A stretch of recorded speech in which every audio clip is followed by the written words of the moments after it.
देखिए, सबसे बड़ी बात है कि चार्जशीट वैसे लोगों पर किया जाता है जैसी करनी वैसी भरनी।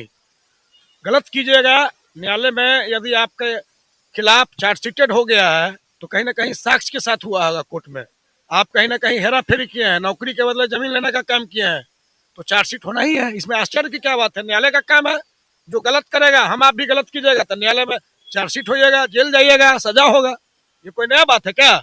कोई ऐसा बात नहीं। आपने देखा होगा, रेलवे का मामला हो, चाहे जमीन का मामला हो, नौकरी का मामला हो, लालू यादव के साथ साथ माननीय तेजस्वी यादव जी और लालू जी के हनुमान भी कहे जाने वाले दरभंगा के भोला यादव है, वो उनके दरबार में चपरासी का काम करते हैं।